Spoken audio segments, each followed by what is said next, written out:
Continuamos, decía, con la segunda ponencia y terminamos ya con esta ponencia en las jornadas. Se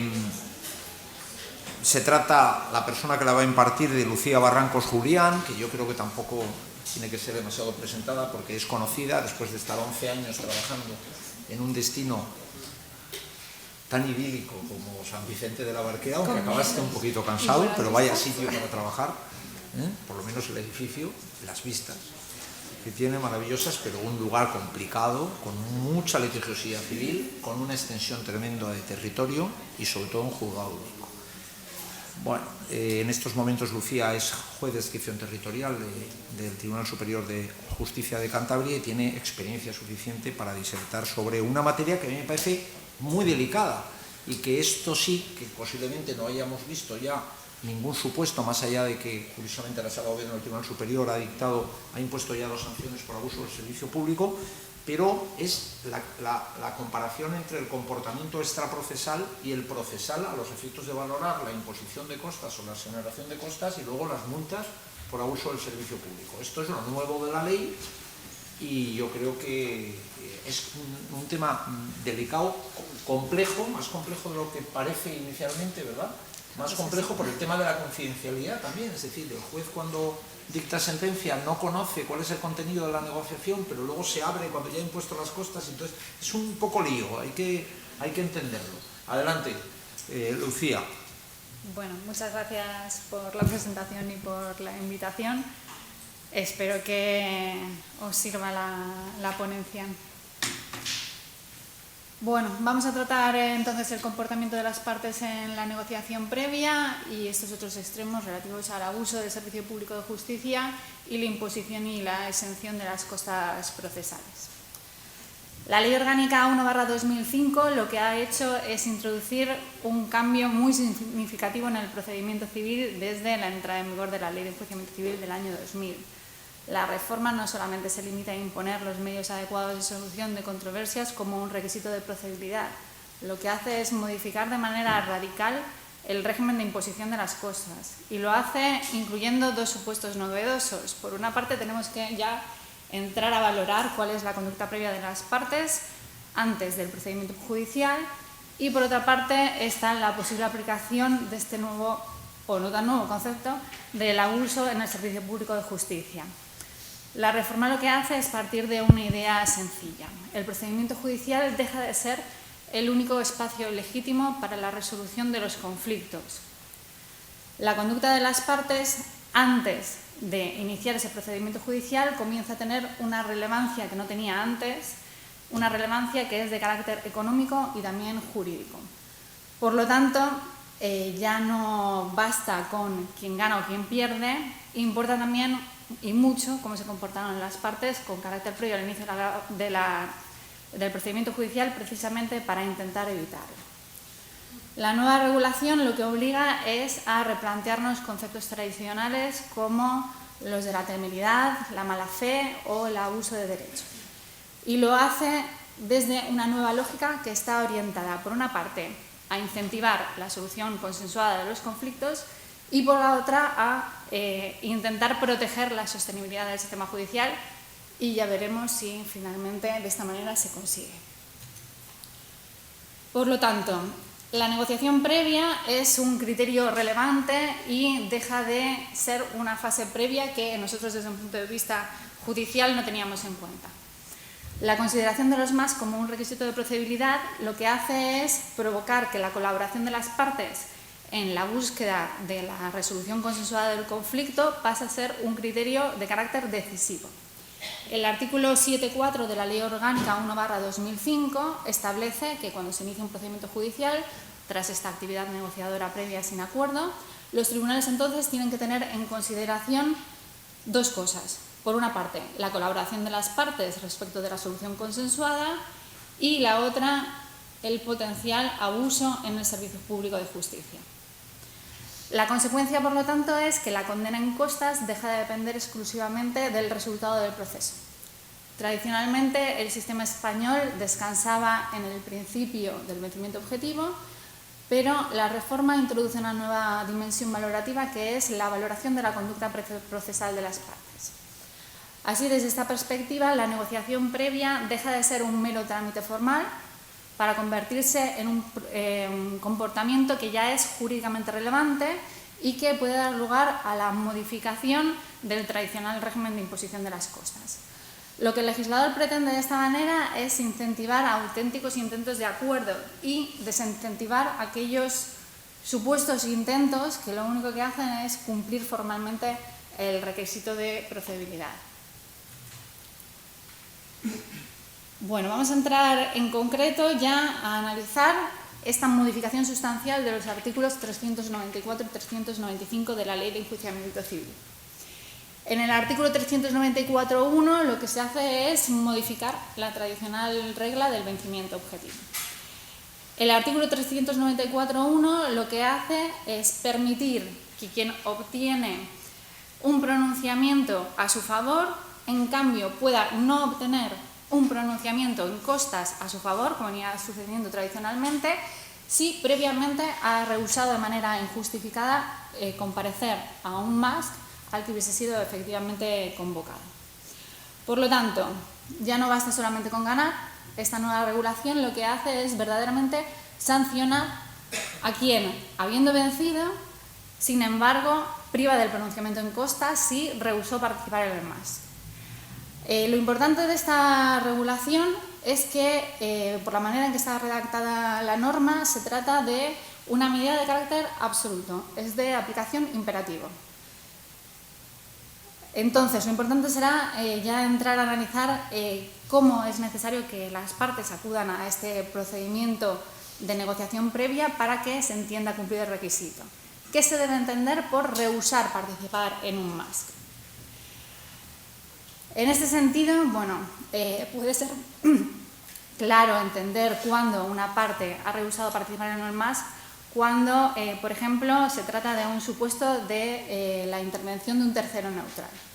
En estos casos, lógicamente, como interviene un tercero, que además está llamado a participar de manera decisiva, esta persona tiene que emitir una certificación en la que se hace constar su identidad, cuál es la cualificación que tiene, cuáles son las partes, el objeto de la controversia. También se hace una declaración solemne responsable de si se ha acudido a negociar de buena fe y, sobre todo, lo que tiene que incluir es si efectivamente llegó a notificar para convocar a la participación en este MASC de la persona que debía recibir la propuesta. El problema es con esos otros tipos de MASC en que el margen de negociación es menos claro. Por ejemplo, los supuestos de la oferta vinculante confidencial. En estos casos se plantea el mero hecho de no estar de acuerdo con la propuesta que se realiza de forma unilateral por la otra parte puede ser considerado como un rehúse injustificado a comparecer a la negociación. Ante estos supuestos, pues quizás sería adecuado que la persona que reciba esta oferta vinculante quizá plantee otra alternativa de MASC. Es decir, por ejemplo, pues iniciemos una negociación directa, veamos qué podemos resolver al respecto. Cuando el tipo de la actividad negociadora sea la directa entre las partes, la cuestión es, ¿puede ser considerado rehusar injustificadamente participar en un MASC, no estar de acuerdo con la propuesta que te realiza la parte contraria y decidir terminar la negociación? Bueno, en principio estás compareciendo a negociar. En estos casos lo que hay que tener en cuenta es que estamos en una fase inicial del procedimiento y en la que rige el principio de confidencialidad, que está garantizado por el artículo 9 de la Ley Orgánica. Todo el procedimiento negocial y también la documentación muy importante que se cree durante este proceso son estrictamente confidenciales. Solo pueden aportarse inicialmente aquellos documentos que sirvan para acreditar, para que nosotros, en trámite de admisión a la demanda, podamos llegar a saber quiénes son las partes, cuál ha sido el objeto de la controversia y no estaría de más saber si se ha concurrido a la negociación de buena fe. Más allá de eso, ya veremos cuáles son las dispensas de esta posibilidad de la confidencialidad, pero ya en una fase más avanzada del proceso, cuando ya ha habido una condena en costas y ya nos planteemos si es posible una exención o moderación de las mismas. Por eso, bueno, sería muy recomendable que cuando uno reciba una invitación a un MASC, al menos pues conteste la misma, eso sería una buena prevención. Y por otra parte, otra cosa que es ya más difícil es garantizar una trazabilidad documental de esa negociación. Pues supuestamente si se produce una negociación directa entre las partes habría que hacer prácticamente actas diciendo cuándo se han producido las reuniones. En principio, intentando hacer documentos que sirvan para esta fase inicial y que haya luego otros para esa otra fase posterior de la exoneración o moderación de las costas. Después nos encontramos con los supuestos de la estimación parcial de la demanda, que están regulados en el artículo 394.2 de la Ley de Enjuiciamiento Civil. Hasta ahora, el régimen tradicional ha sido que la estimación o la desestimación parcial de las pretensiones de las partes daba lugar a que cada una de las partes amenace las costas causadas a su instancia y las comunes permita, salvo el supuesto tradicional de la temeridad. Ahora, aunque la estimación sea parcial, el tribunal podrá, es una facultad, imponer las costas a quien no acudió injustificadamente al más preceptivo. Así lo que se hace es equiparar esta negativa injustificada a participar en el MAS con una situación tradicional que estaba reservada a la temeridad. En los supuestos de allanamiento también se modifica el artículo 395 de la Ley de Enjuiciamiento Civil y aquí también podemos ver que la relación entre esta actividad negociadora previa y la imposición de las costas se vuelve tremendamente estrecha. Así, cuando existe allanamiento, la negativa previa a participar en el MAS puede determinar la imposición de las costas. La ley, como tradicionalmente se ha realizado siempre, presume la mala fe en algunos supuestos, en concreto cuando se requiere al demandado para el cumplimiento de la obligación de manera fehaciente con carácter previo. Pero se incluye esta nueva posibilidad, que es también cuando el demandado rechaza la propuesta de acuerdo o la participación en este medio adecuado de solución de controversias. Por tanto, la conducta previa de las partes para intentar solucionar el conflicto con carácter previo al procedimiento judicial vuelve a tener una relevancia fundamental.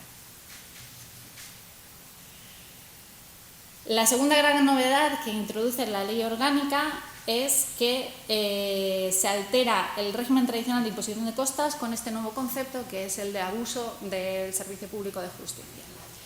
Sin embargo, aunque teóricamente se instaura un nuevo concepto, este emana de una tradición que ya existía y hay dos antecedentes del Tribunal Supremo que son muy relevantes.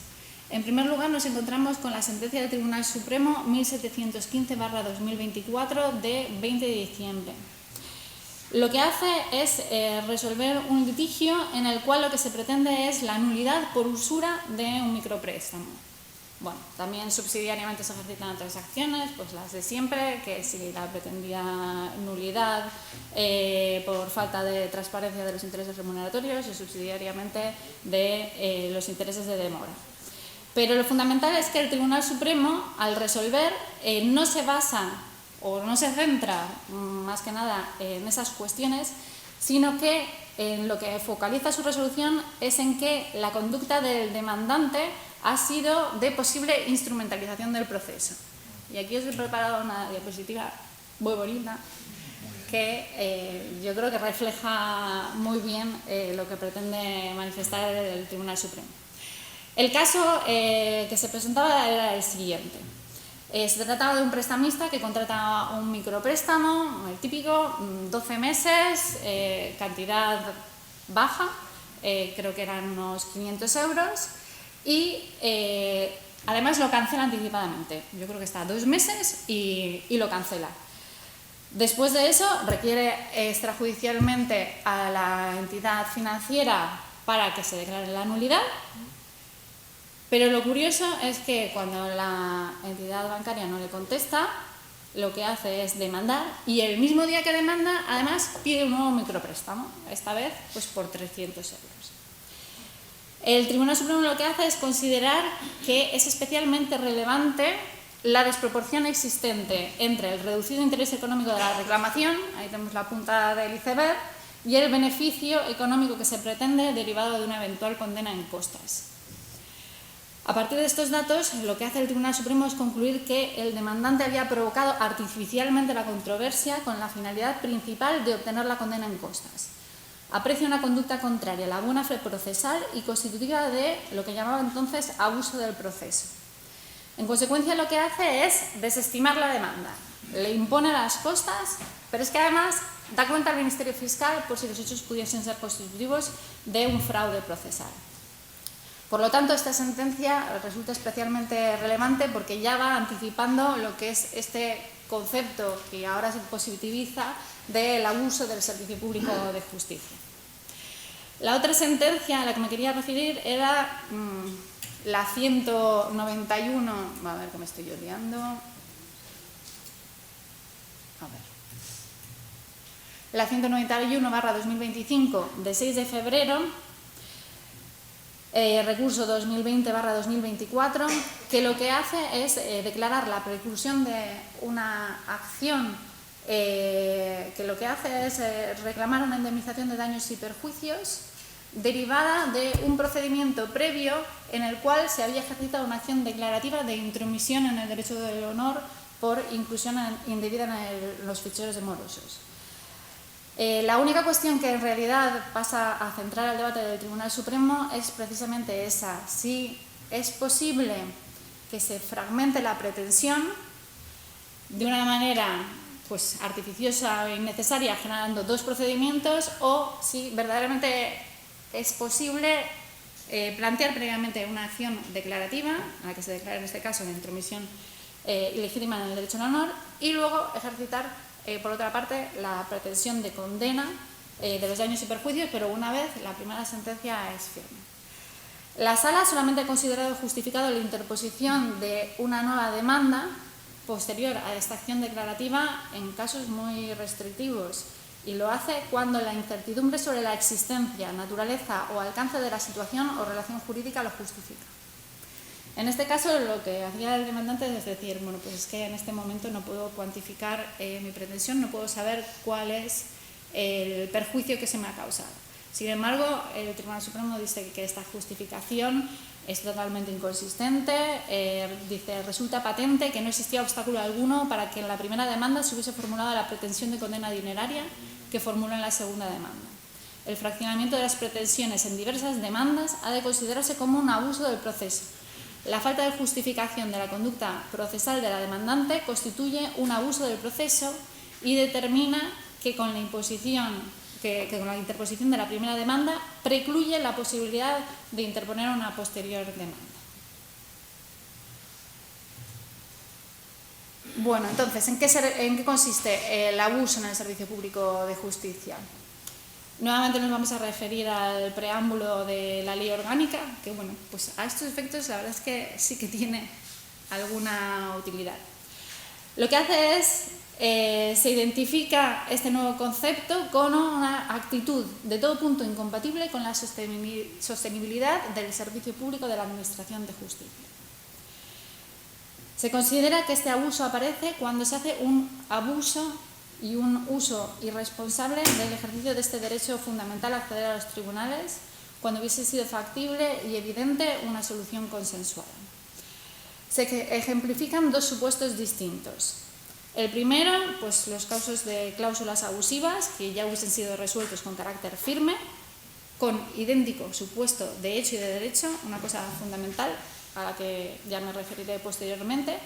Y en segundo lugar, los casos en los que las pretensiones de las partes carecen notoriamente de toda justificación e impactan en la sostenibilidad del sistema. Al margen de estos dos casos y de los antecedentes del Tribunal Supremo a los que me he referido, pues la verdad es que se desconoce por completo pues cómo se va a llegar a interpretar este nuevo concepto. Y es probable que surjan pues, nuevos incidentes que hagan quizás discutible que de esta manera lo que se pretenda es conseguir la sostenibilidad del sistema judicial. El abuso en el servicio público de justicia consiste entonces en la utilización indebida y desproporcionada de los mecanismos judiciales. Tiene que ser contraria a la buena fe y a los límites normales del ejercicio del derecho. Sin embargo, no toda actuación procesal infundada constituye abuso. Es necesario algo más, es necesario una utilización desleal, temeraria, fraudulenta del proceso que lo desnaturalice y que convierta el procedimiento en un instrumento ajeno a su finalidad legítima. El abuso, por tanto, tiene que ser manifiesto, tiene que ser acreditado. Se trata de una norma que conecta con el artículo 7 del Código Civil, el artículo 11 de la Ley Orgánica del Poder Judicial, y ya veremos también su referencia en el artículo 247 de la Ley de Enjuiciamiento Civil. La finalidad de esta institución es clara, lo que intenta es proteger la sostenibilidad del sistema judicial como un bien público que es un servicio público, y lo que intenta es evitar la generación de litigios que sean innecesarios. En cualquier caso, se trata de un concepto jurídico indeterminado y deberán ser los tribunales los que poco a poco vayan delimitando sus contornos y, sobre todo, cuál es la diferencia entre la mala fe procesal, el abuso de derecho, el abuso del proceso, el abuso del servicio público de justicia. La reforma operada por la Ley Orgánica 1/25 lo que hace es modificar entonces el apartado cuarto del artículo 394 de la Ley de Enjuiciamiento Civil, que complementa en cierta medida el que ya hemos visto del apartado primero. Lo que establece es que si la parte requerida a iniciar un procedimiento de negociación previa que está tendente a evitar el procedimiento judicial hubiese rehusado de manera injustificada comparecer en el mismo, la parte requirente queda exenta del pago de las costas, como ya hemos visto, con una salvedad, que la parte requirente hubiese actuado en abuso del servicio público de justicia. Por lo tanto, la regla es ahora que se exonera del pago de las costas a la parte perdedora que hubiese rehusado participar en el MAS, pero salvo que la requirente hubiese actuado con abuso en el servicio público de justicia. Lo que el legislador pretende es evitar de manera razonable la producción del litigio y lo que hace es, digamos, incorporar una excepción a la excepción. A mí la verdad es que me ha sido en un principio difícil entender la relación entre el apartado primero y este apartado cuarto. Pero es que yo creo que es culpa del legislador, porque es que podría haber incluido la excepción de la excepción en el mismo apartado, en vez de poner los dos apartados distintos, que lo que hacen es en realidad analizar lo mismo desde dos perspectivas distintas. El apartado primero era la perspectiva del demandado. Ya sabemos que el demandante tiene que acudir al MAS, porque es un requisito de procedibilidad. Entonces tenemos en el apartado primero la perspectiva del demandado. El demandado es el que es requerido para intervenir en el MAS y puede rehusar participar en el mismo. En estos casos, si se desestima la demanda, lo tradicional hubiese sido que se le impongan las costas. Pero ya vemos que eso no ocurre así. Si hubiese rehusado participar en el MAS, es que es su culpa, porque tendría que haber ido al MAS. Entonces, si hubiese ido al MAS, quizá el demandante no hubiese interpuesto la demanda. Pero claro, tiene que haber una nueva excepción, porque es que, claro, no basta decirte te requiero para que participes en un MAS y encima te interpongo la demanda que me da la gana y pretendo luego que todo esto no me afecte en tema de costas. Pues ya no es así. Si la parte actora hubiese actuado con abuso del servicio público de justicia, eso ya también le afecta en las costas. Por ejemplo, en estos casos claros de los de la jurisprudencia del Tribunal Supremo, cuando se ejercitaba de manera abusiva la acción por la parte actora. Después también se introduce una modificación en el artículo 395 de la Ley de Enjuiciamiento Civil. El abuso del servicio público de justicia, junto con la mala fe, es también una excepción para imponer las costas en los casos de allanamiento antes de contestar a la demanda.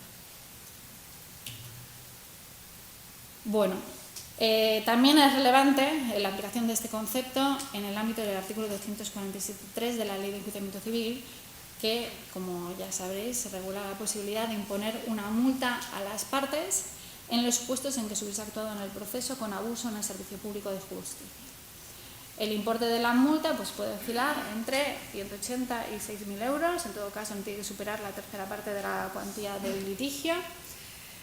La imposición de la multa se realiza pues, en una pieza separada, en la que solamente forma parte la parte condenada, la parte condenada y que pudiera haber actuado con abuso en el servicio público.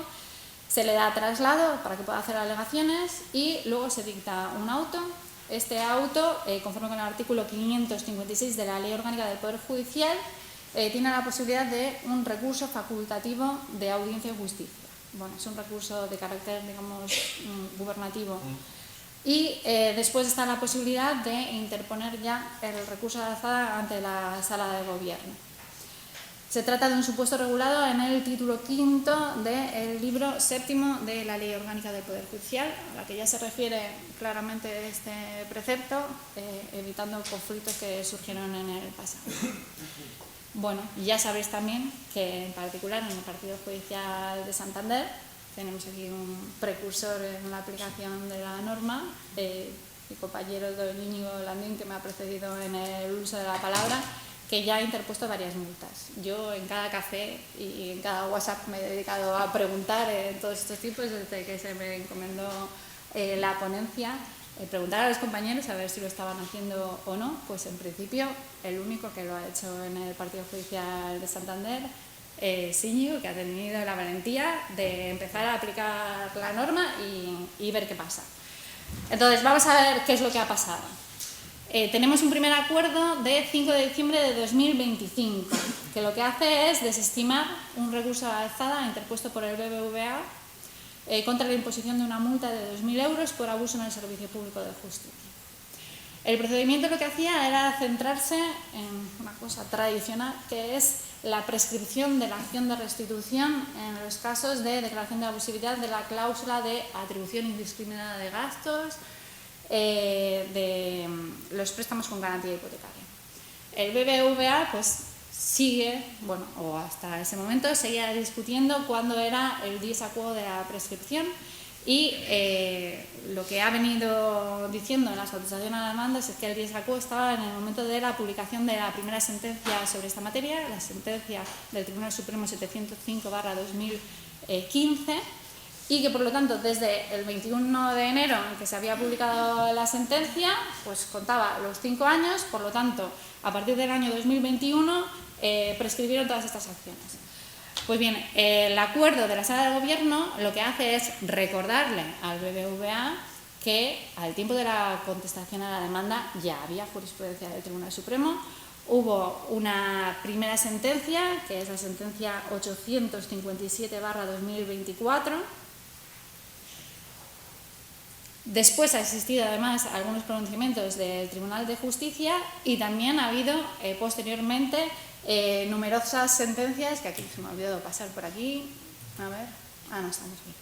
Y luego ha habido algunas sentencias más del Tribunal Supremo, pues siempre focalizadas en lo mismo. La acción de reclamación de cantidades de restitución no está prescrita. Entonces, lo que hace la Sala de Gobierno es recordarle a la BBVA que al tiempo de contestación de la demanda existía un consolidadísimo cuerpo de doctrina del Tribunal Supremo contrario a la tesis del BBVA. La Sala de Gobierno, por lo tanto, concluye que la sanción de 2.000 euros es proporcionada a la cuantía indeterminada del proceso, que es adecuada porque se impone por debajo de la mitad superior y que también cumple así la función disuasoria que justifica la imposición a efectos de prevenir que el BBVA siga incurriendo en la misma conducta. Porque no me he detenido antes, pero los criterios de aplicación de esta sanción hay que tener en cuenta la reiteración de la conducta, hay que tener en cuenta en qué medida se ha producido un perjuicio a las partes y también al servicio público de justicia. Y tiene todo el sentido que la multa sea proporcionada, pero que también sea disuasoria, porque es precisamente lo que se intenta a través de esto, que es imponer una multa para que los hechos no se vuelvan a repetir. Después tenemos un acuerdo de 19 de enero del año 2026 que vuelve a confirmar la imposición de una multa al BBVA. En este procedimiento declarativo, el consumidor lo que reclamaba al BBVA es la nulidad de una comisión de apertura cuya cuantía era equivalente al 2% del capital. Y lo importante aquí es que lo hace en relación a un crédito con garantía hipotecaria. El acuerdo de la Sala de Gobierno hace referencia, por supuesto, a la reclamación previa del consumidor, también a un acuerdo no jurisdiccional de unificación de criterios de 15 de junio de 2023, en el que establece un criterio claro que ya... ¿De la audiencia he dicho? No. Bueno, Audiencia Provincial de Cantabria de 15 de junio de 2023. A efectos de valorar el carácter abusivo de la condición general relativa a la comisión de apertura en los préstamos o créditos con garantía hipotecaria, se estimará que existe un desequilibrio importante por coste desproporcionado cuando el porcentaje aplicado supere el 1,5% del capital. Y luego es que además este acuerdo es como súper detallado, porque lo que hace es reflejar una a una todas las sentencias, poniendo entre paréntesis cuál era la cuantía reclamada en cada caso por el consumidor y diciendo si se estima o si desestima la pretensión teniendo en cuenta este criterio que ya se había fijado. Luego se pasa incluso al análisis de la jurisprudencia del Tribunal Supremo.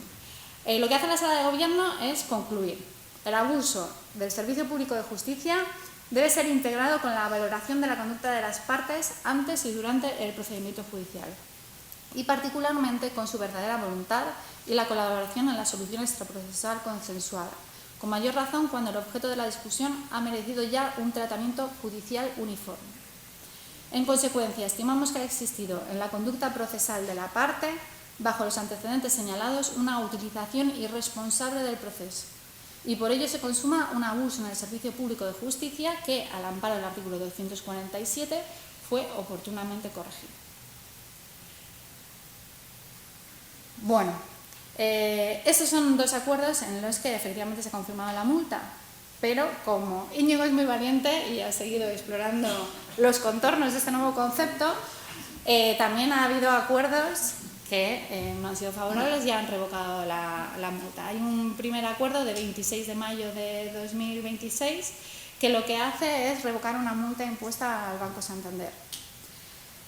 El acuerdo reconoce que efectivamente la Audiencia Provincial de Cantabria, en los casos en que un consumidor extrajudicialmente ha requerido a la entidad bancaria una serie de documentación bancaria y luego lo exige en un procedimiento judicial, pues la demanda se estima y lo reconoce así de manera franca, es el criterio sentado por la audiencia. El problema, y es el motivo por el cual finalmente revoca la multa, es que no hay una jurisprudencia clara del Tribunal Supremo al respecto. Hay jurisprudencia del Tribunal Supremo, a la que nos basamos todos para decidir estos casos. Se trata de la sentencia del Tribunal Supremo 547/2021 de 19 de julio, pero esta sentencia lo que hace es pronunciarse sobre la prescripción de la acción para exigir esta documentación a las entidades financieras y bueno, se discute si se trata del plazo de prescripción de las acciones personales o el plazo de 6 años para conservar la documentación contable. Por lo tanto, lo importante para decidir sobre la imposición de la multa es que haya jurisprudencia consolidada, pero que se refiere exactamente al supuesto de hecho y de derecho que es objeto de posteriormente la imposición de la multa. El último acuerdo al que me voy a referir ya, porque también es interesante, un poco en contraposición a lo que ya hemos visto antes, el acuerdo también de 26 de mayo de 2026, que también revoca la imposición de una multa al Corte Inglés FC. Se trata de un supuesto en que se impone una multa a esta entidad financiera tras la declaración de nulidad de la comisión de apertura.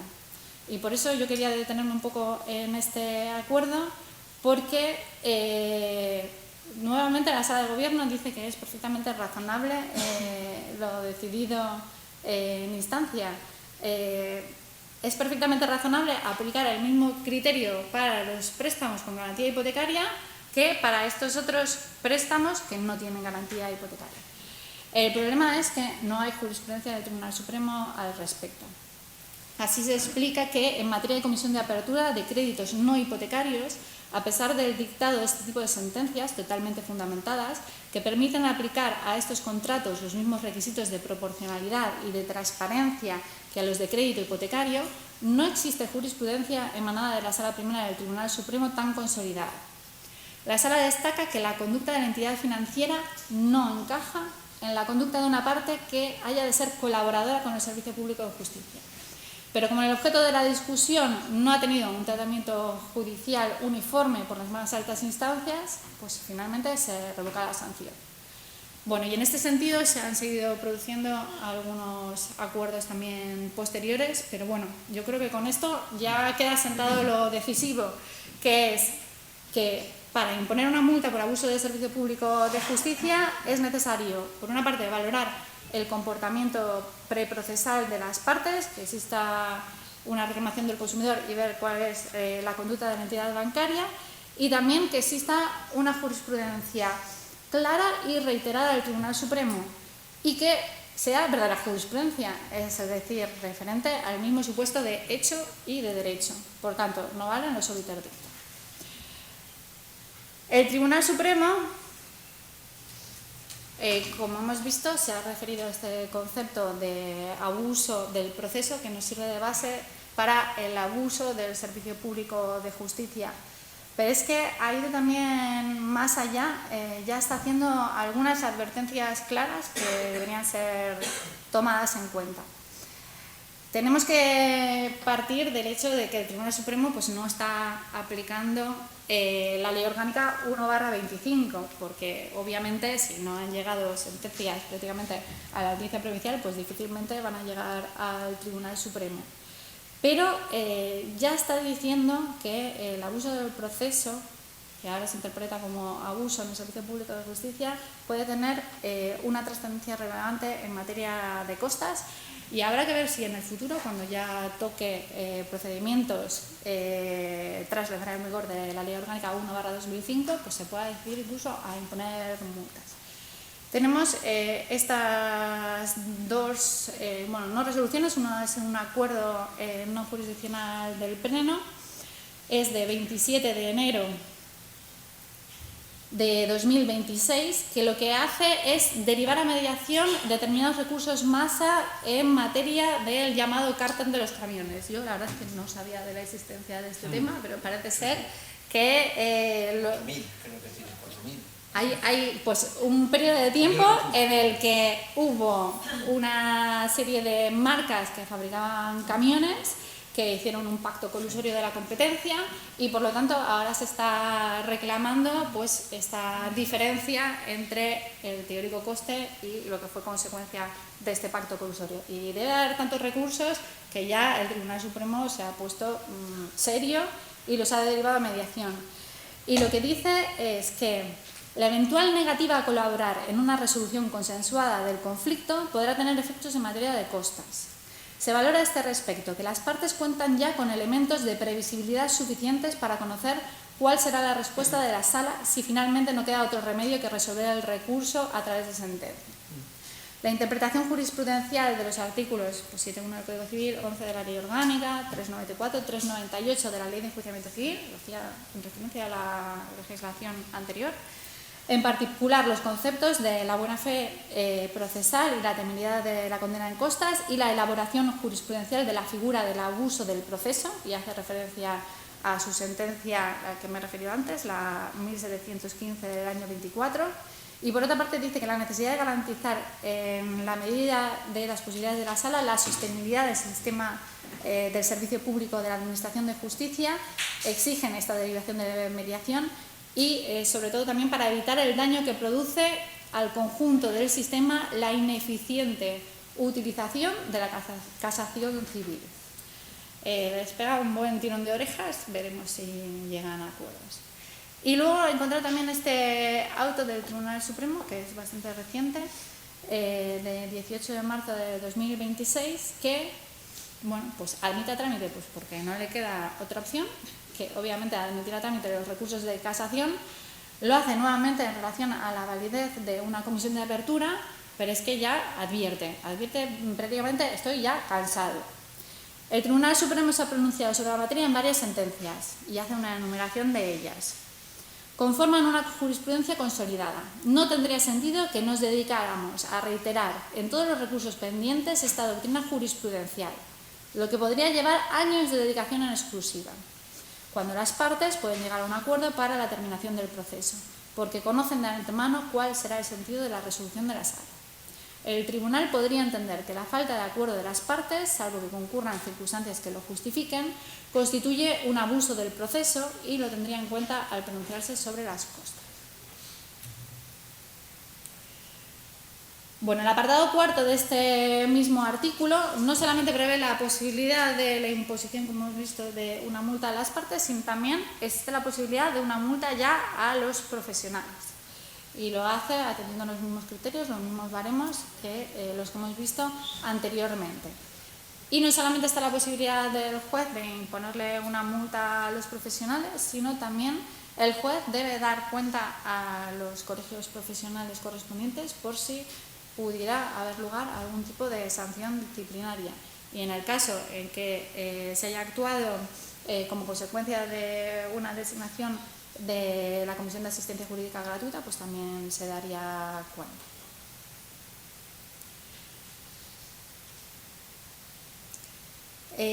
Lo importante de todo esto, a ver, yo no quiero parecer aquí, yo no soy quien para dar lecciones de nada, pero es que es importante ya desde el punto de vista del profesional darse cuenta que se produce un endurecimiento de las exigencias éticas y también valorar muy claramente cuál es la conducta, cuál es la estrategia procesal que se va a adoptar de cara a defender los intereses del cliente.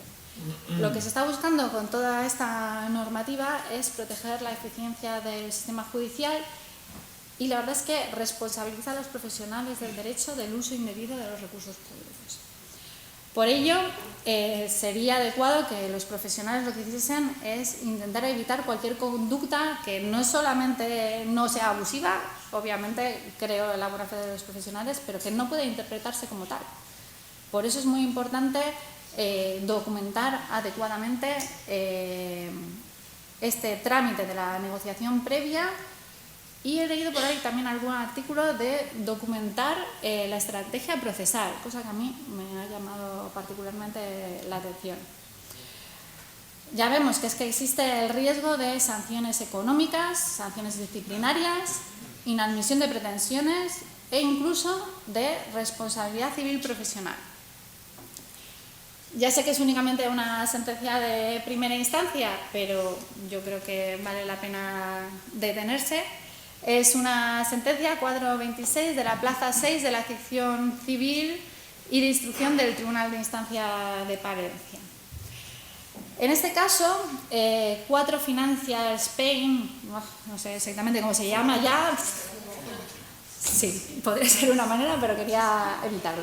Bueno, lo que hace es demandar al abogado. Le reclama nada menos que 10.490,51 euros más los intereses y las costas. Y lo hace basándose en la supuesta responsabilidad extracontractual derivada de una actuación profesional que considera que habría incurrido en abuso del derecho. El abogado lo que había hecho es obtener mediante diligencias preliminares los contratos de una serie de micropréstamos. Bueno, en otras comunidades autónomas esto es posible, ya sabemos que aquí en Cantabria no, porque hay un acuerdo de la Audiencia Provincial al respecto, pero en otros sitios sí se puede. Entonces, obtiene esos 11 contratos de préstamo y lo que hace es que decide interponer 9 demandas, claro, de procedimiento ordinario, en vez de hacerlo en un único procedimiento. El tribunal lo que considera es que se está produciendo una fragmentación artificial de las reclamaciones y que se vulneran las exigencias de la buena fe procesal. Y esto responde a una estrategia dirigida a maximizar la eventual condena en costas. Por ello concluye que se ha producido un ejercicio abusivo del derecho, causante de un perjuicio económico a la entidad demandante, y condena al demandado a indemnizar los daños ocasionados. La resolución resulta especialmente significativa porque lo que hace es conectar el deber de acumular las acciones cuando esto sea posible y también advierte que la fragmentación estratégica de estas acciones puede dar lugar a un abuso de derecho que puede ser sancionado incluso de esta manera. A ver, yo he leído la sentencia y a mí me llama un poco la atención, pero bueno, hay que tenerlo en cuenta porque es una aviso navegantes. Hasta ayer mismo he comprobado que no hay una resolución de la Audiencia Provincial al respecto, porque si no en el fondo aparecería ahí la marquita. Me llama la atención porque yo no sé si serían familiares, serían amigos o por qué era el motivo, pero es que estos 11 contratos no son de la misma persona, son de personas diferentes. Además, como se censuran los nombres, pues no puedes saber... Bueno, quizá yo me he imaginado, pues serían de la misma familia, el padre contrata al nombre de los hijos y por eso tiene algún sentido. Bueno, pues es que hay cosas que cuando uno lee una sentencia, ahora cuando me acuerdo yo, que nos decían en la escuela que las sentencias tienen que ser literosuficientes y luego nunca lo hacemos. Pues es que a veces cuando lees las sentencias de otros, pues te das cuenta de que, bueno, pues quizás cuando hay alguien que no ha participado en el procedimiento, pues no se entera de ciertas cosas. Es relevante porque la manera en que se valora la cuantificación del perjuicio, se hace un estudio contable, cosa que a mí me llama la atención, no va a ser un informe del Colegio de Abogados, pero se hace un estudio contable que lo que hace es una comparativa entre lo que hubiese costado el procedimiento si se hubiesen acumulado todas las acciones y lo que le costó a este fondo por el hecho de tener que pagar las cosas individualizadas de cada uno de los procedimientos. Lo que reclama es la diferencia. Bueno, veremos, habrá que hacerle un seguimiento. Pues es que no lo sabemos, pero es que se basa... Pero ¿cómo termina la propia sentencia de primera instancia? Le condena. ¿Cuánto? 10.400 y pico euros. Decir por daño. Pero es que además lo hace basado en responsabilidad extracontractual. Sí, contractual no hay. No, contractual no hay, sí, no, es verdad. Bueno, en todo caso, sí que hace referencias a sentencias de la propia Audiencia Provincial en las que ya se está hablando de lo que hemos visto antes, de que las acciones en la medida de lo posible tienen que acumularse.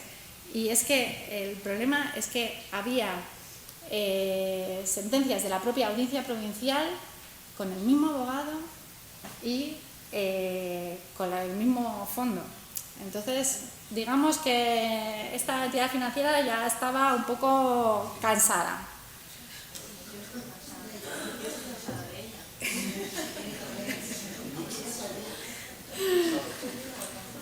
Bueno, ya lo último y ya termino y empezamos el debate y me contáis vuestras posturas al respecto. La Ley Orgánica 1/25 también introduce un nuevo mecanismo en el artículo 245.5 de la Ley de Enjuiciamiento Civil que permite que la parte condenada en costas en firme pueda solicitar la exoneración o moderación de su importe siempre que concurran estos tres requisitos. Tiene que haber existido una propuesta de acuerdo en el marco de un MASC, que dicha propuesta hubiese sido rechazada por la contraparte y finalmente que la sentencia recaída sea sustancialmente coincidente con la propuesta rechazada. La misma regla opera cuando quien hace esa propuesta pues es un tercero neutral y la sentencia coincide sustancialmente con esa propuesta que se hizo por el tercero. Bueno, he intentado reflejarlo aquí. No sé si la avance me ha quedado un poco descompensada, pero tampoco soy experta en informática y no he sabido compensarla un poco más. Pero quizá se tendría que acercar un poco más la propuesta de acuerdo a la sentencia. Lo que tenemos aquí de importante es el tema de la ruptura de la confidencialidad. Bueno, me voy a quedar aquí. Porque el artículo 9 de la Ley Orgánica lo que hace es regular esa confidencialidad y asegurar la protección de todos los datos que hayan surgido durante esta fase de negociación previa. Este deber de confidencialidad se extiende a las partes, se extiende a los abogados, se extiende al tercero neutral. Ninguno de ellos puede revelar la información que ha tenido lugar, que se han intercambiado las partes durante esta fase previa de negociación. Pero esto, lógicamente, ya tiene una excepción en este momento, que ya no es el del procedimiento declarativo, sino el del incidente posterior, cuando ya ha habido condena en costas y la misma es firme. El artículo 9.2b excepciona precisamente del deber de confidencialidad la tramitación de estos supuestos de impugnación de las costas y de solicitud de exoneración o modificación de las mismas, según lo previsto en el artículo 245 de la Ley de Enjuiciamiento Civil. Únicamente estos fines. No significa que ya la confidencialidad desaparezca para siempre, porque tampoco podrían utilizarse lo que se ha conocido de esta manera en un procedimiento posterior. Fuera de estos supuestos excepcionales, todo lo negociado por las partes es confidencialidad y daría lugar a que se trate de una prueba ilícita aportada al proceso y que, por lo tanto, no es admisible. ¿Cuál es el procedimiento? Pues está regulado en este artículo 245 bis. Se establece un requisito de procedibilidad. Ese nuevo incidente exige que la parte que pide la exoneración o moderación de las costas aporte desde el principio toda esa documentación que inicialmente era documental, y el letrado de la Administración de Justicia tiene que garantizar que ese requisito de procedibilidad se cumpla, y cuando no se presenta documentación, pues un decreto de inadmisión susceptible de recurso de revisión. Una vez solicitada esa exoneración o moderación de las costas, lo que se hace es darle traslado a la parte que ha sido beneficiada por las costas y pues a ver qué pasa. En el raro caso de que lo acepte, pues se dictaría un decreto por parte del letrado de la Administración de Justicia. Si se opone, pues ahí ya entra el juez a resolver mediante auto, y lo que hace es fijar el importe de la reducción y las partidas afectadas, o bien puede llegar incluso a exonerar totalmente del pago de estas costas. Contra este auto cabe recurso de reposición. A ver, yo el problema que me planteo con todo esto es que, primero, ninguno de los compañeros lo ha aplicado, cosa que también les he preguntado y ninguno lo ha aplicado. Y luego está el tema de cómo se va a quedar la jurisprudencia en esto, si al final todo se queda en instancia, no es susceptible de más recursos. Porque en la audiencia también habrá este trámite, porque en los recursos ahí también se impondrán. Claro, si es firme ante la audiencia provincial. Entonces, no sabes hasta el final. A ver, perdón, no sé si estoy interrumpiendo. Solo voy a terminar entonces, que me queda solamente plantear los problemas prácticos y las conclusiones, y si te parece hablamos. Sí, pues continúa y ya me acordaré cómo esto por la audiencia puede aparecer, ¿no? Bueno, sí, la audiencia provincial entonces es la que donde se tasan las costas. Se tasan las costas del recurso y ya es firme a partir de ahí. En el que quizás puedan después. A ver, la confidencialidad tiene el sentido de que el juez no conozca la negociación y las propuestas y ofertas y contraofertas, porque lo que se presume es que el juez puede prejuzgar, ¿no?, a través de lo que cada uno está dispuesto a ofrecer. Y decir, coño, pues este me está diciendo una cosa distinta a lo que ofrece, ¿no? Porque, claro, el interés es una cosa y la posición procesal es otra. Y entonces lo que no quiere es que el juez se entere. O sea, realmente es eso el motivo de la confidencialidad, la justificación fundamental de la confidencialidad. Una vez dictada sentencia firme, ya no tiene sentido. Ya está resuelto el asunto.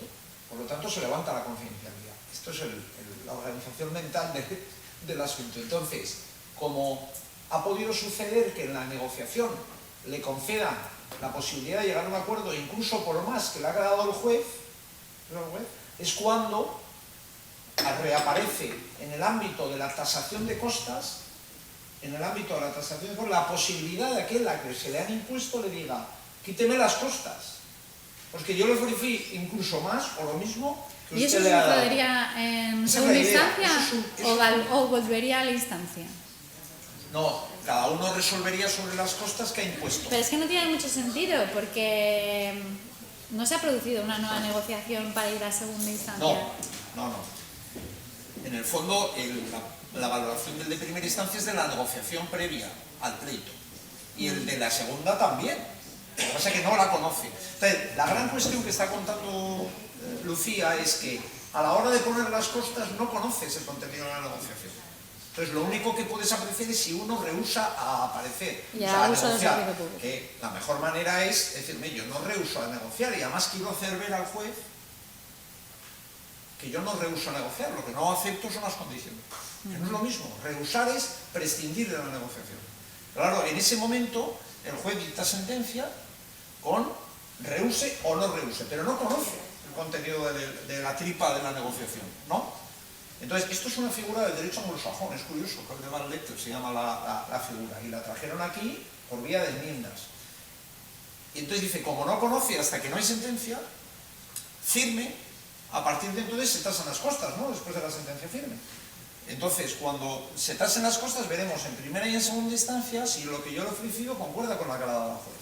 Y entonces yo le voy a pedir que las costas, en el caso de que me las haya impuesto, me las quite. Vamos a hablar claro, exoneración o moderación, o me las modere.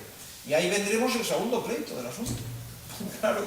El segundo y luego el tercero. Entonces, porque... Bueno, el tercero, primera instancia, segunda instancia, No, tercero no, y cuarto, porque y cada cuarto, uno tendremos porque nuestras incidencias. después de este incidente Claro, de exoneración o moderación... La razón, porque a mí me ha costado entenderlo. Al principio cuando lo leí dije, joder, ¿qué lío es esto?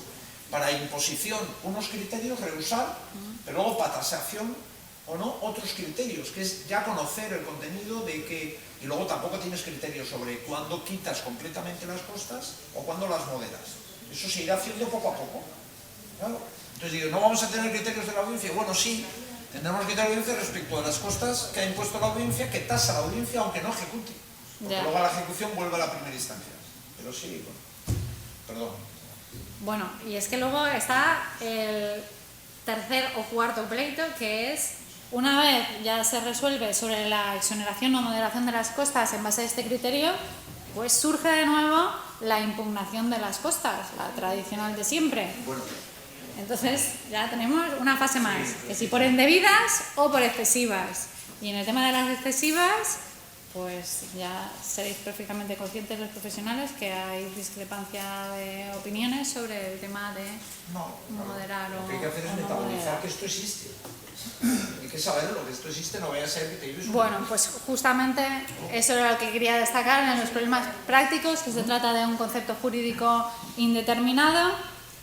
Las respuestas judiciales pues probablemente sean dispares y que creen una evidente inseguridad jurídica.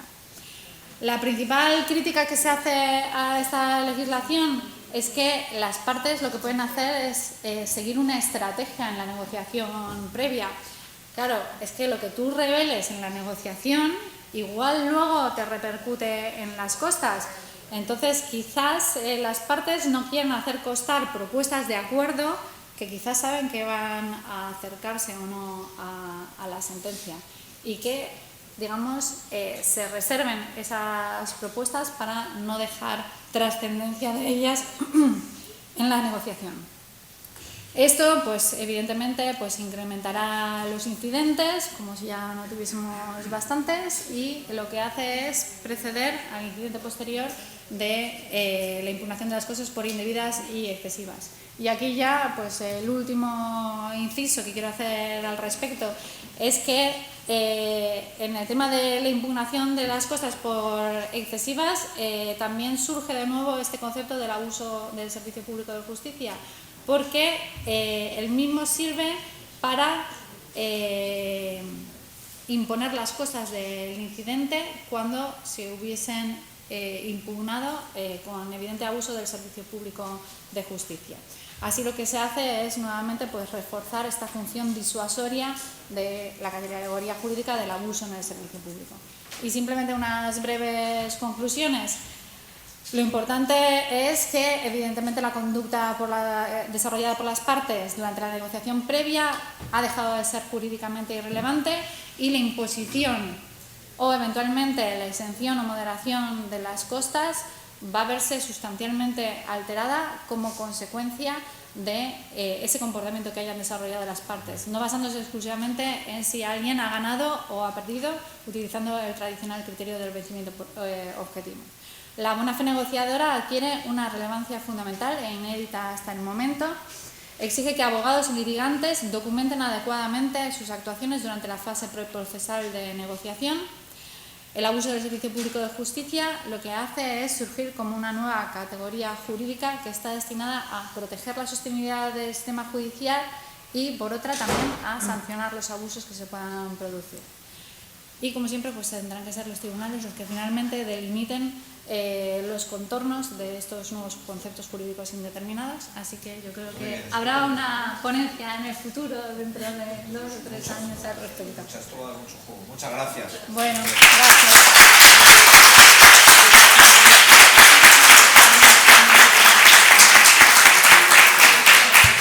Yo creo que ha sido una ponencia estupenda y muy difícil, además, porque no es fácil explicarlo como lo has explicado, hacer de lo complejo sencillo, ¿no?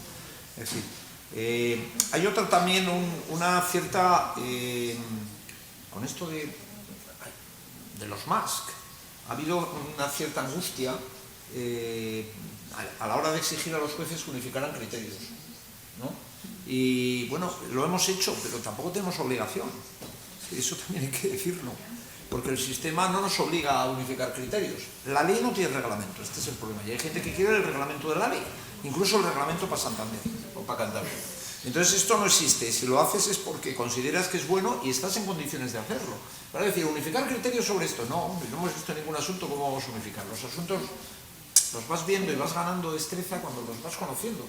Porque si te adelantas, yo digo porque a veces nos ha pasado en la audiencia, a veces nos hemos querido adelantar y luego nos hemos dado cuenta que no teníamos que haber dicho nada.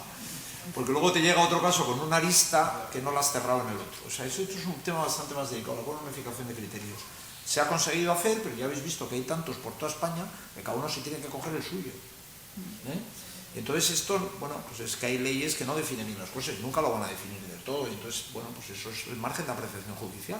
Entonces cuando esto se vaya consolidando, cuando tiene el Tribunal Supremo, cuando tiene más o menos de las audiencias, que puede ser dispares, pero luego tal, pues llegan. Estaremos en otro momento, pero ahora navegamos en incertidumbre. Con esto en concreto.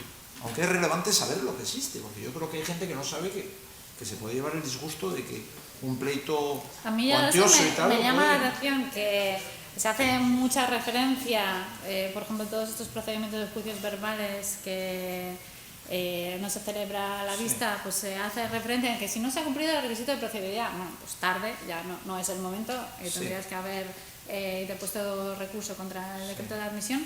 Y luego, en realidad, lo que nos olvidamos es quizás de centrar en el tema de las costas posteriormente, que ni en ese punto ni en un procedimiento declarativo, es que rara vez ha pasado que, bueno, desde mi experiencia corta, que te hayan alegado algo sobre las costas en ese sentido de la nueva regulación. No, es que posiblemente se está más centrado en cubrir un poco el requisito de procedibilidad y luego hay cierta desinformación sobre esto. Y entonces, claro, ahora la estrategia del letrado, que no es mucho, la estrategia del letrado es saber que todo esto existe, y que al final nos puede salir mal la jugada. Es decir, podrán reconocernos el crédito, pero yo como profesional tendré que cobrar de mi cliente, no del contrario. O sea, eso puede pasar. Y entonces, bueno, pues en fin, es una nueva visión y una estrategia distinta. Bueno, pues no sé si alguien quiere hacerle preguntas, porque yo creo que, o valorarlo y tal. Esto, claro, el abuso del servicio público es de ida y de vuelta, es para los bancos y puede ser para la parte, ¿no? Pues depende. Adelante. Bueno, lo primero, felicidades, Lucía. Me ha gustado mucho, yo creo que a todos. Una pregunta. Antes dijo Íñigo también que un MAX no es un requerimiento de pago, sino que es un intento de una negociación, de llegar a un acuerdo, todo eso, ¿no? Entonces, si tú entras en un procedimiento, por ejemplo, un seguro, ¿no? Tipo banco y tal, lo que te hacen es un requerimiento de pago, no una invitación a una negociación, sino págame, imagínate, muy sencillo, págame 100.000 euros en este número de cuenta. Te lo vuelven a reiterar en la conciliación y seguimos adelante, nos demandan y todo eso. ¿Vosotros creéis que sería, en el caso de que ganasen, que se les podría bajar la imposición de costas o graduarla de alguna manera? Porque en realidad no lo han hecho bien. O tenemos que decir nosotros una contestación. Es que un requerimiento a pagar no es un más, claro, ni antes ni en una conciliación. Pero es que era lo que comentaba Íñigo. Pero ahora han admitido la mano.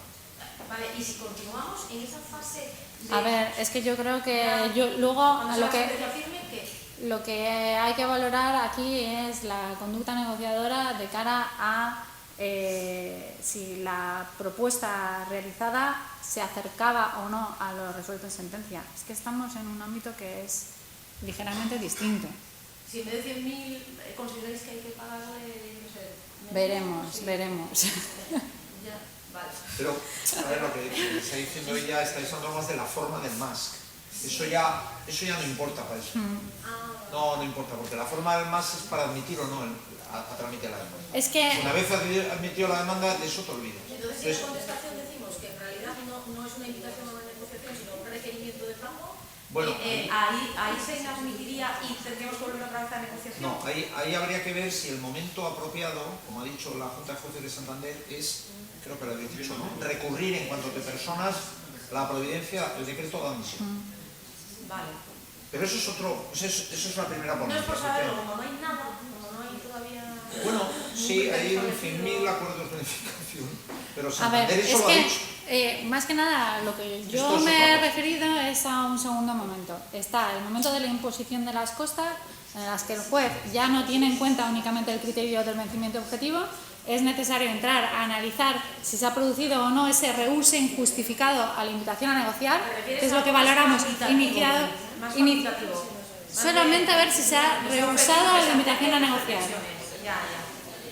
Y en su caso, la buena fe del demandante.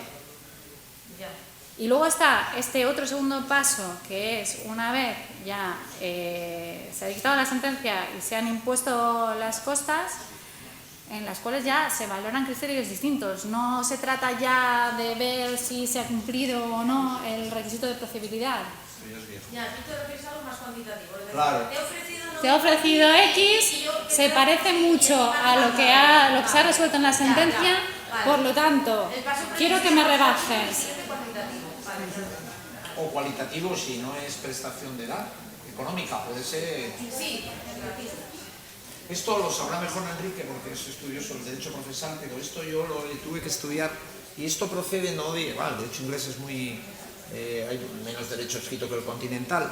Y es una teoría que procede del Tribunal de Apelación británico. Los tribunales de apelación británico lo han construido ellos y lo han cogido a través de unas enmiendas para incorporarlo aquí. Más preguntas seguro que hay porque este tema tiene que dar... Sí. Una duda. Vamos a ver. En una sentencia en la que la parte actora reclama 100, ¿no? Estamos hablando. Y resulta que la parte demandada antes del juicio ofrece 50. Sí. La sentencia da 50. Estimación parcial, no hay costas. Entonces, ¿en el trámite de qué? Si no hay costas. No hay Hay nada. Estimaciones parciales Es cuando nunca. te han impuesto las Cuando hay costas. Usted lo has dicho en la regulación. Cuando te han impuesto las costas. Y mi pregunta es, ¿cuándo te van a imponer las costas si el juez te concede menos de lo que te ofrecía? Quiero decir, a menos que en la demanda pida menos que lo que pidió extrajudicialmente. Yo creo que sí. No sé si me sigue. 24, A ver, cuando ha rehusado, ¿no? Sí. Cuando ha Si rehusado la parte que completamente. ha sido requerida ha rehusado, pues en esos casos puede dar lugar a la imposición Vale, de las cuando ha costas. rehusado, pero no cuando el juez concede lo que el otro estaba dispuesto a darle extrajudicialmente, a menos que el abogado en la demanda pida menos que lo que pidió en su momento. Es que no sé si me seguís. No. ¿Cómo el juez va? A ver, si el juez concede esto con las aseguradoras, ¿vale? Tiene que haber imposición de costas. Tiene que haber imposición de costas. Por lo tanto, tiene que haber algún vencimiento objetivo. ¿O no? No, O puede por haber- rehusado. ha rehusado, estimación parcial, Vale. pero ha rehusado. Pero ha rehusado, por lo tanto, nunca le ha hecho una oferta que equivalga a lo que el juez le ha concedido. Pues ya está, ya me he perdido. No. Porque, perdón, eso no está. Todo tuyo. No, porque la reclamación ya la ha formulado. La reclamación la ha formulado. ¿Y cómo el juez ha concedido lo que el otro estaba dispuesto a darle extrajudicialmente? Se ha rehusado. Se ha rehusado, por definición, no le ha ofrecido nada extrajudicialmente. No, pero en la contestación a la demanda puede haber dado Puede también haber- su sí, postura. puede existir, puede pasar en la contestación, por ejemplo. No, y a ver, Ya más está que nada, procesado, es extraprocesado. tenemos que ver luego, cuando se levanta la confidencialidad, pues ahí está la importancia de documentar. La única todo ese proceso de diferencia es que investigación. realmente no haya habido reuse, Es que sino que haya habido una ahora la gran debate no debería ser tanto ese, sino ¿qué se considera reusar? Que me imagino que esto ya habréis empezado. ¿Qué se considera reusar? Sobre lo que estáis hablando puede haber posiciones muy parciales. Puede ser, reclama 50, dice, oye, yo reclamo 100, yo reclamo 100. ¿Vale? Digo, oye, yo te rehuso, o sea, no, yo creo que no debo nada. Y a lo mejor, en su caso, a lo mejor te doy 50. Es que habrá posiciones muy matizadas. Eso ya no es reusar, eso No, no es estás contestando. Es que no lo sabes. Por Es eso que el la juez no lo importancia de responder siempre a la invitación a Hasta negociar. que se abre el incidente no se sabe qué es lo que hay. Ya, pero es que con que tú contestes a la invitación a negociar ya es suficiente. Tú la has Para esa contestado, no estoy de fase acuerdo, previa. no tengo que prescindir nada de mi posición porque creo que es justa. Sí. Tú no has rehusado la negociación, tú has contestado, ¿eh? Claro, Es que estáis pensando que está todo documentado, a lo mejor no hay nada documentado. Lo que tú tienes es el ofrecimiento de negociar y la otra parte no te ha dado a conocer su posición. Porque precisamente por la confidencialidad no está claro. Y tú no condenas por el rehúse, condenas por el principio de vencimiento o por lo que sea. Es decir, que estamos hablando por definición de una información que aflora con la sentencia. Y antes no se tiene. después de la sentencia. Después de la Después de la sentencia. Yo no lo veo en ningún caso, lo de la aseveración posterior no la veo en ningún caso. ¿No? Pero es que por eso, pero que no la vea yo, que seguro que la hay, pero es que no se me ocurre. Es decir, si no hay estimación íntegra de la demanda, no hay costas. Si no hay desestimación íntegra de la demanda, hay costas. Para uno o para otro. Si hay estimación parcial, no hay. Pero entonces, ¿cómo vas a ir después? Porque tú no si sabes parcial, nada. si hay estimación parcial, puede haber cosas. Puede haber costas Ahora, ahora pero si el se ha sistema se rehusado a Pero será negociar. posterior. No. En el momento de la Es que porque no sentencia. has rehusado, pero entonces estamos hablando de otra cosa. Entonces, Claro, porque una cosa es la valoración que tú haces al dictar No, sentencia. yo estoy centrándome en Tú cuando solamente- se contesta extrajudicialmente y se ofrece algo. Y eso es lo que nosotros no sabemos. Claro, el problema, por eso yo he sí, dicho que pero hay eso es que cuando no lo veo. es cómo vais a razonar sobre el concepto rehusar, solo sabiendo el comportamiento que ha tenido sin conocer el contenido. ¿Me explico? Es decir, entonces yo aconsejo que se conteste. Lo que pasa es que el problema es justificar que no se ha rehusado porque el otro va a decir, mire, este señor no me ha contestado en un mes.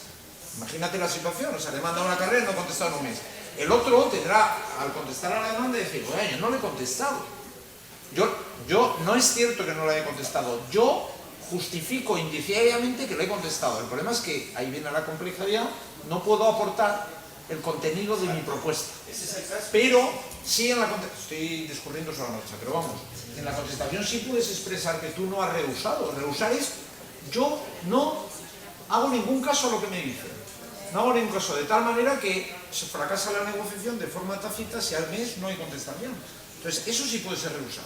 Y ahí te pueden aplicar los criterios y cosas. Pero si tú en la contestación dices, yo no, lo mío no es rehusar, yo he contestado, no puedo expresar el contenido, pero mire, aquí hay una carta dirigida de contestación al mismo destinatario que...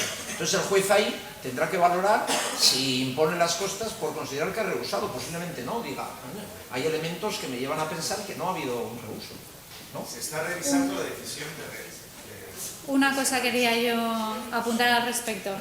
Lo he intentado buscar mientras estabais hablando, pero Sí. he leído tantos artículos al respecto que ahora no lo voy a poder encontrar. Pero justamente una de las autoras que he leído hacía referencia a esto. Es que es tan difícil de entender que al final los tribunales siguen resolviendo con arreglo al criterio de vencimiento objetivo. Hay muy pocas resoluciones que verdaderamente utilicen otros criterios. Y hacía referencia a un par de ellas. Sí.